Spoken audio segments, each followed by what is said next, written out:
প্রিয় দর্শক, আসসালামু আলাইকুম। গতকাল রাত থেকে হাসনাত আবদুল্লাহর এক ফেসবুক পোস্টকে ঘিরে পুরো দেশ উত্তাল হয়ে আছে। সেনা প্রধান হাসনাত আবদুল্লাহ এবং সার্জিস আলমকে ক্যান্টনমেন্টে ডেকেছেন, ডেকে তাদের সাথে আলোচনা করেছেন যে আওয়ামী লীগকে তিনি ফেরাতে চান। রিফাইন্ড আওয়ামী লীগ নামে আওয়ামী লীগকে তিনি ফেরাতে চান এবং এর নেতৃত্বে থাকবে শিরিন শারমিন চৌধুরী, তাপস এবং সাবের হোসেন চৌধুরী। এদের নেতৃত্বে আওয়ামী লীগ ফিরবে। সেখানে সার্জিস আলম এবং হাসনাত আবদুল্লাহ তারা এর বিরোধিতা করেছেন। তারা বলেছেন, এই কাজ যদি আপনারা করেন তাহলে 5ই আগস্টের পুরো উল্টো ইমেজ তৈরি হবে এবং সারা দেশের কাছে আপনি ভিলেনে পরিণত হবেন। সেনাপ্রধান বলছেন, আই কেয়ার নাথিং, কে কি বলল তাতে আমার কিচ্ছু আসে যায় না। এখন প্রশ্ন হচ্ছে, সেনাপ্রধানের কি এই দায়িত্ব রয়েছে যে কোন দল রাজনীতি করবে, কোন দল রাজনীতি করবে না, কোন দল নির্বাচনে আসবে, কোন দল নির্বাচনে আসবে না? এই দায়িত্ব কি সেনাপ্রধানের? যখন এদেরকে এই প্রস্তাব দেওয়া হয়েছে, এরা এই প্রস্তাব প্রত্যাখ্যান করেছে এবং তিনি বলেছেন, ইউ পিপল নো নাথিং,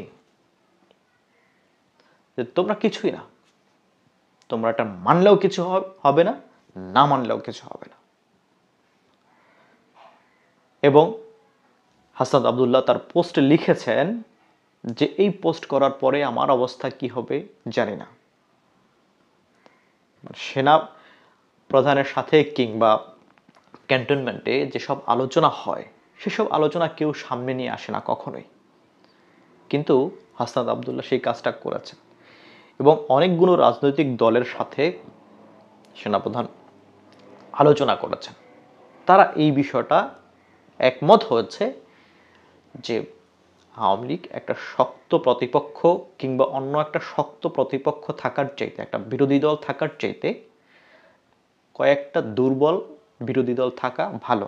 এই জন্য আওয়ামী লীগকে বা শেখ হাসিনাকে বাদ দিয়ে এই রিফাইন্ড আওয়ামী লীগ নামে একটা দল ঢুকবে রাজনীতিতে। এখন এই যে তার পরিকল্পনা, ভারতের প্রেসক্রিপশনে সে এই যে কাজগুলো করছে, অনধিকার চর্চা করছে, যেটা তার দায়িত্ব না, সেই দায়িত্বটা বা সেই কাজটা সে করছে। 5ই আগস্টে যে ঘটনা ঘটেছে সেই ঘটনায় কিংবা এই যে বিপ্লব ব্যর্থ হওয়ার পথে, এটার পিছনে তার বড় একটা দায় রয়েছে।